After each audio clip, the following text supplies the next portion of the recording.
Assalamualaikum warahmatullahi wabarakatuh. Hello, good morning students. How are you today? I hope that we are in a good condition and always stay healthy. Alright, are you ready for study today? Today material is about cause and effect. We would learn and discuss about what is cause and effect. But before that, let's pray together. Bismillahirrahmanirrahim. Rabbi jidni ilma warzuqni fahma waj'alni minas solihin.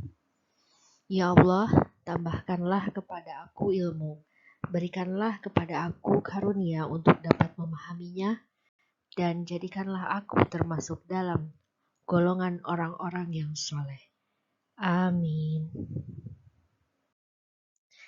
Okay, students, I would like to read the kompetensi dasar from the meeting. Saya akan membacakan dulu apa kompetensi dasar untuk materi cause and effect ini. Kompetensi dasar materi cause and effect ada di KD 3.24. Kalian akan menganalisis fungsi sosial, struktur teks, dan unsur kebahasaan, teks interaksi transaksional lisan dan tulis yang melibatkan tindakan memberi dan meminta informasi terkait hubungan sebab akibat sesuai dengan konteks penggunaan. Unsur kebahasaannya yaitu because of, due to, thanks to. Kemudian untuk KD keterampilan 424 menyusun teks interaksi transaksional lisan dan tulis yang melibatkan tindakan memberi dan meminta informasi terkait hubungan sebab akibat dengan memperhatikan fungsi sosial, struktur teks, dan unsur kebahasaan yang benar sesuai konteks. Oke, apa sih tujuan dari pembelajaran kalian belajar cause and effect ini? Ya, setelah nanti kita mempelajari, saya sampaikan teorinya seperti apa cause and effect itu, kalian diharapkan mampu menuliskan perbedaan yang termasuk cause, effect, dan signal connector dalam sebuah kalimat. Kemudian, mampu menentukan fungsi sosial dan unsur kebahasaan tentang cause dan effect dari sebuah kalimat. Dan yang terakhir, peserta didik dapat melengkapi teks atau kalimat rumpang tentang cause and effect sesuai dengan instruksi yang diberikan dengan baik dan benar. Okay, student, let's learn about cause and effect. What is cause and effect? Dalam bahasa Inggris, arti dari kalimat cause and effect adalah sebab akibat. Cause and effect adalah jenis kalimat majemuk yang memiliki sebab dan dapat menimbulkan akibat. Cause berarti sesuatu yang terjadi, sedangkan effect merupakan konsekuensi atau akibat dari adanya kejadian tersebut. Biasanya kalimat cause and effect ini bercirikan kata atau frasa penanda yang disebut connector atau conjunction karena sering digunakan bersamaan dengan kalimat degree of comparison. Cause and effect ini terbagi menjadi dua, yaitu ada yang diikuti oleh noun, verb, atau klausa. Untuk bisa menguasai cause and effect, kalian harus bisa membandingkan dulu antara mana kalimat cause, mana kalimat effect, dan mana conjunction-nya. Oke, kita di dalam cause and effect, ya tadi kan ada conjunction karena ini merupakan kalimat berjemuk gabungan dari dua kalimat cause dan kalimat effect. Kalian harus familiar dulu, harus menghafal dulu apa saja kata sambung atau conjunction yang biasanya digunakan untuk menunjukkan sebab akibat. Di sini sudah dikelompokkan menjadi dua bagian ya. Ada conjunction yang digunakan untuk cause di sebelah kiri saya. Kemudian ada juga conjunction yang biasa digunakan untuk menandakan effect. Apa saja conjunction untuk menandakan cause atau penyebab? Ya. Di sini ada kalian bisa memakai kata because, as, since, for, when, owing to, due to, or because of, and for the reason that. Semua kata ini ya artinya di dalam bahasa Indonesia adalah karena. Mungkin kalian juga ada beberapa kata yang sudah familiar ya, yang sudah sering kalian dengar. Di sini seperti because itu sudah umum, as, since, for. Nah, di sini di dalam conjunction cause and effect artinya semua adalah karena. Kemudian yang di sebelah kanan saya ya ada kumpulan conjunction yang menunjukkan efek atau akibat. Di sini apa saja conjunctionnya? Ada so, thus, therefore, consequently, as a result of, as the consequence of, for this reason, for all these reason. Nah, ini apa sih artinya? So, bisa itu jadi. Thus, sehingga. Therefore, oleh karena itu. Consequently, akibatnya. Dan lain sebagainya. Itu harus diingat dulu ya. Jadi mana conjunction yang termasuk ke dalam cause dan conjunction yang termasuk ke dalam effect. Oke, setelah kalian mengetahui conjunction apa saja yang digunakan untuk cause dan effect, mari kita lihat ini posisinya atau struktur kalimat cause and effect-nya.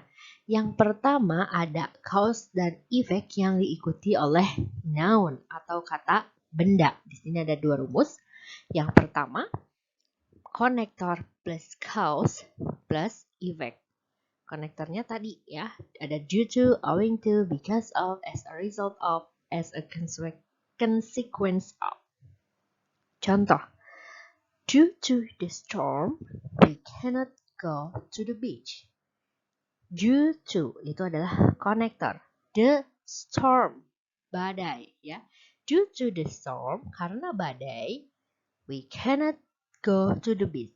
Kita tidak bisa pergi ke pantai karena ada badai ya.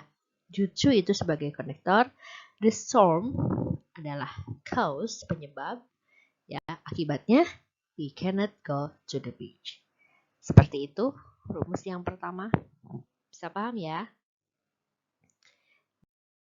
Ada rumus kedua yang masih sama diikuti oleh noun, cuma strukturnya berbeda. Ini efeknya dulu yang di depan, diikuti dengan konektor, kemudian di akhirnya adalah cause. Contoh, I got sick due to the cold weather. Saya menjadi sakit karena cuaca dingin. I got sick di sini adalah efek atau akibat dari cuaca dingin. Dia menjadi sakit. Due to, konektor, alasan ya, karena, dikarenakan. And then the cold weather itu adalah penyebab kenapa dia bisa sakit. Okay, students, can you catch it? Let's continue. Kita lanjut ya di rumus yang kedua. Kalau tadi rumus yang pertama itu cause and effect diikuti oleh noun atau kata benda. Dan yang kedua ini ada cause and effect yang diikuti oleh verb atau clause. Konektornya apa saja? Ada because, since, for, hence, thus, therefore, as the result, and etc. Contoh, because her brother lives in Jakarta, she must visit him every month. Karena kakak laki-lakinya tinggal di Jakarta, dia harus mengunjunginya setiap bulan. Jadi because-nya di depan. Because her brothers live in Jakarta. Ada conjunction ditambah cause. Efeknya apa? She must visit him every month. Oke, bisa dipahami ya? Lihat lagi contoh yang kedua. Kenan was hungry because he skipped lunch. Si Kenan merasa lapar karena dia melewatkan sarapan atau tidak sarapan. Mana cause-nya? Penyebab laparnya ini. Kenan was hungry. Alasannya because, ya, conjunction-nya. He skipped lunch. Dia melewatkan sarapan. Mana efeknya, mana cause-nya? Coba Di sini cause-nya adalah penyebabnya adalah dia melewatkan sarapan si Kinan itu. He skipped lunch. Conjunction-nya because. Efeknya karena tidak sarapan jadi hungry. Jadi lapar. Begitu ya untuk kalimat cause dan effect di rumus atau pola yang kedua. Di sini ada contoh lain ya. Yang pertama, because Bella was nervous, she did not pass the driving test. Karena si Bella gugup, dia tidak lolos tes kendaraan ya. Jadi tes untuk dapat SIM. Mana conjunction-nya? Ada conjunction because. Bella was nervous. Bella gugup. Itu adalah sebabnya. Akibatnya apa? She did not pass the driving test. Begitu. Ada juga contoh yang lain. He's always late because he always stay up night. Dia selalu datang terlambat karena dia selalu tidur malam. Tidurnya malam-malam jadi telat ke sekolahnya ya. Mana conjunction-nya? Di sini kebetulan ada di pola yang kedua tadi ya, posisinya. Dia pakai because juga karena. Kemudian mana cause-nya, penyebabnya? He always stay up night. Dia selalu tidur malam. Efeknya apa? Jadi he always late. Seperti itu. Can you catch it? Ya, bisa dipahami? Oke, I think that's all for this meeting. Don't forget to read the sources from me on Texas Learning. Ya, saya kira sampai di sini dulu untuk pertemuan pertama mengenai penjelasan cause and effect. Silahkan baca kembali dengan materi yang sudah Ibu berikan di Texas Learning. Juga kerjakan latihannya yang sudah saya kirim di Texas Learning dan dikumpulkan paling lambat di pertemuan selanjutnya. That's all for me. Thank you very much for your attention. Thank you and wassalamualaikum warahmatullahi wabarakatuh.